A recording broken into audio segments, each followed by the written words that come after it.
Hello, everybody. I know that you would be preparing for your speaking, so I thought I would upload a video to help you prepare yourselves well. I will also give you some observations on what I saw when some of the students did speak, so that you understand what I'm expecting from you. The first thing that I want to speak to you about is preparation, because I felt that you didn't understand how preparation can actually give you your confidence, and that being prepared really helps you become a better speaker. So, to prepare yourselves, the first important thing is the speech itself. A lot of people feel really anxious about speaking in public or standing up and speaking to an audience because they think somehow that it's about them. But the first thing that you can do to remove any kind of anxiety from your mind is to understand that the speaking is not about you. It is about what you're trying to say. So completely erase yourself, your image in the head, that it's not about you, it's about what you're going to say. That is what makes the speech so important. That is what makes preparation so important. And you need to understand that if you will prepare, you will be able to succeed in the speaking rubric. And so please do spend a little bit of time understanding what is fairness, what is justice, what is equality. You know, we have done a project in class as per moral education on what fairness, justice, and equality is. So you could use those examples to define. If you feel that the language is too technical and it becomes a little confusing, take your examples and simplify it for yourself. You know, when you talk about fairness, you could easily take into the picture that we discussed on the fish and them being in different sized bowls and how that was unfair to them. You could pick up the topic of justice by talking about something that, on gender, like fairness. You need in the eyes of the law, men and women are equal. If you commit a crime, these aspects are not going to help you, because justice is all about what's right and what's wrong. It's about laws. It's about following the law. If it comes to equality, you can talk about equity, and you can say we're all equal, but we still need to provide people with what they need, and rather not what they should have, or what we feel that's important for them. People should get what they need, and that in itself is something, as an example, that you can share. The second important point is really knowing your audience. So you should know who you're delivering your speech to. If in this case, it's your classmates. So really what you need to think about is that, whatever you're feeling and whatever you're going to face is exactly what they're going to face as well. So really, you're all going to fall under the same spot, where you're going to have to stand up in front of each other, and you're going to be expressing your views on the topic. So this should in itself take away your nervousness. You're lucky, you know your audience very well. It's something that should go with you positively. You should not be thinking about who are these people? They are strangers, I don't know them, I don't know how they're going to take my speech. So in this specific case, this should eliminate any fears that you have of speaking, because really you've grown up with these your classmates, and you know them so well, and they're all going to be thinking about the same things that probably you are too. So that should in itself bring in some fairness, that you're all going to be facing the same kind of anxiety or the same kind of fears. Another thing that can make you really confident is understanding the rubric that you're going to be graded on. So when it comes to the speaking rubric, you need to understand what are the areas the teacher is going to give me a grade on. So the first thing that you need to know is your content. Like I said, that you really need to know what you're going to speak about. Your speech is mainly about the words that you choose. It's about how you're going to express them. It's about understanding that your speech has an introduction, it has a middle, it has an end. So how are you going to divide your points that you're going to discuss into these three areas? So when you give an introduction, you really want to hook the audience. You really want your audience to be interested in what you're going to say next. So make sure that when you begin your speech, you give an introduction to self that moves into, some people like to add like quotes into their speaking. Like they like to pick up an important quote and say, like, as this person said, I believe, you take it forward from there. And the internet is filled up with, famous quotes by people. So you could go on the net and find some nice quotes on fairness, justice, or equality to begin your speech with. But make sure that you understand what those quotes mean so that you're able to, take your speech forward from there.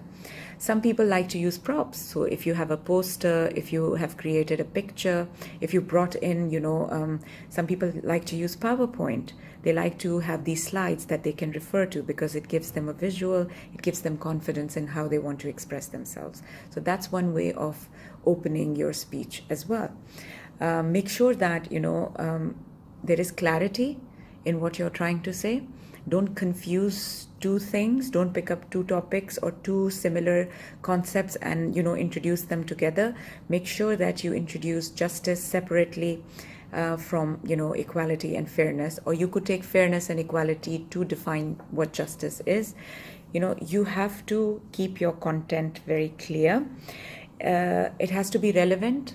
And how do you make your topic relevant is that you add in real life examples. So you could add in, examples from your life where you can say, a moment that was really unfair, a moment in your life when you felt that this was justice done, or you felt at some point that this was inequality and that, you didn't really get what you needed.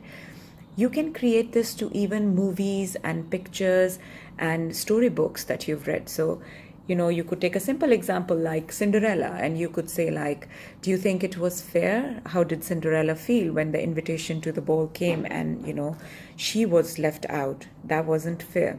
You could pick up an example from the movie that I showed you the other day, The Other Pair, where, it's a story about two boys on a train platform. And so was it fair that they were both the same age? They both loved the same things, but they couldn't have them, or they didn't have them. One of them had a shiny pair of shoes, whereas the other one was barefoot. So how is that fair? How did we come to how can we actually create a just society? So your examples have to come from what you've seen, what you've experienced, and what you feel strongly about. Always keep this in mind. If you're going to create your content based on what somebody tells you, or you go to the internet, click on what is justice and copy down these, it's plagiarism. You shouldn't do that. But if you copy down some points from there, you will not be confident enough to express about them because you will always feel that there are some things that you don't understand. So you would not be able to connect it to anything. If you're standing in front of an audience and you forget what you had to say, you will not be able to make a connection to it because you don't know really what that means. Body language is really important in speaking. And I've seen that some of you use a lot of body language. Some of you don't use it at all. But understand that your body language plays a very important role in how the teacher is going to grade you. So using your hands as gestures is important, but just make sure that, your body language is not so strong that it overtakes your words, because your content, like I always say, is like most important. So if you're using your body language and you're moving your hands too much and you're going to confuse the audience completely. They're going to start following your hands and they will forget about what you're really saying. So make sure you create that balance. So for you, those students who feel that, they move their hands a lot, but those hands are not really moving in meaningful gestures. For example, I like some students who stood up there and said, like, I like to do things in steps. So like, this is a good body, gesture where you're actually showing them it's in steps. Or you could say something like the whole picture. Or you could say like, this is not done. These things that go with your words, your actions that go with your words, is good body language. But if you just move your hands because this is the way you speak and it's too repetitive, then I think you need to control your body gestures. And to do that, you can always put your hands at the back, or when you stand, or make a conscious effort to control your movement, because that can confuse the audience. And body language also includes your eye contact. So if you're somebody who's so anxious that you just look straight and you just say your whole speech looking straight, people are not going to connect to it, because it doesn't look like you're speaking. It just looks like you are repeating something that you learned. So always make sure that you look around, you look at people when you're speaking. Sometimes you can even ask questions to the audience, interact with them, speak to them. That is good body language, okay? Now, when you conclude your speech, when you're coming towards the end, and I expect you to summarize your points, summarization does not mean that you repeat exactly what you said through the speech.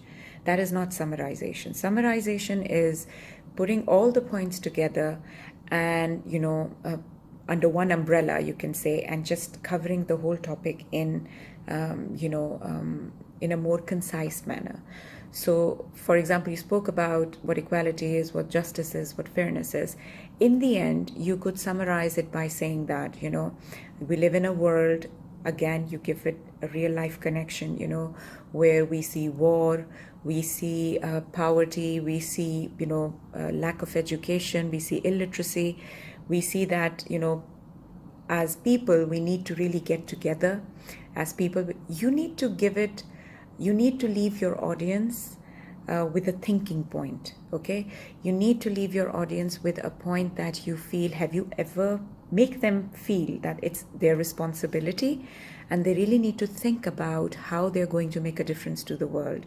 Now that you have shared your points with them, now that you have given them an idea of what this is all about and what's happening in the world, what is their role in trying to make a difference. So you want to leave your audience with something that's, like a thought-provoking point or a thought-provoking question. Don't be afraid to interact with your audience. One thing that I feel that most speakers fear and they get really anxious about is that they feel that the speech is really about them. As students, I want you to learn early on in life that, whenever you're standing up and speaking, it's about what you're saying. It's not about you. You have to disconnect. You have to understand that the speech is not about you. It's about what you're saying. And what you're saying is what matters. And so just completely erase this image of yourself in your head about you speaking and people actually looking at you as a person. They're not looking at you. You want to make your speech so meaningful, and you want to prepare your speech so well that they are, hooked to your words. They are, interested in what you are saying. They shouldn't be worried about who's saying it. You are not the important factor there. Your voice is. It's your voice that is so important. So once you understand that, it will give you a lot of confidence to move about. You don't really need to stand in a static position. If you've seen TED Talks, and I suggest that you go and see some of the TED Talks with kids. I will upload some videos of these kids speaking. You will understand that these kids have, they don't have a paper in their hands. They don't read from the paper. It's not a reading test. It is a speaking test. And so in a speaking test, yes, I understand that you still need to have material to look at. You could refer to pictures. You could refer to bullet points that you've written on a piece of paper. But you should know what you feel about the topic, because it's what you know that will help you, really speak about it knowledgeably, and it will give you your confidence. So interact with your audience. There will be a question answer session where the audience can raise up their hands and they can ask you a question about something that you've said. So if you have been talking about what you know, their questions will not create a fear in you. You would be able to answer those questions, because with all your knowledge and all your ideals about it, you would be able to answer those questions. And it's not necessary that you always please your audience. It's not necessary that you'll always give them an answer that they want, or they'll be happy with your answer. Sometimes the audience might not agree with what you are saying, but that's fine, because you did generate that thought process. You did push somebody to actually think about it and have a different perspective. So having said that, you do want to convince your audience about what you're trying to say, but understand that do not fear conflict in the audience. Do not fear if they come up and say, like, I don't agree with you. It's not necessary everybody agrees with you. This is your perspective, this is your point of view, and this is how you feel about it. So I hope that next week you would be able to do a good job with this. I hope that these points will help you. I cannot but say this again and again. It's your content. It's your content that is important. Prepare yourself well with the content. Go over the speech many times. Stand in front of a mirror. Deliver the speech. Don't feel shy. You can, do the speech for your family to begin with. Never feel afraid of presenting a speech in front of people that you know, because they are the ones who will build your confidence as an audience. So best of luck, and I'll see you next week.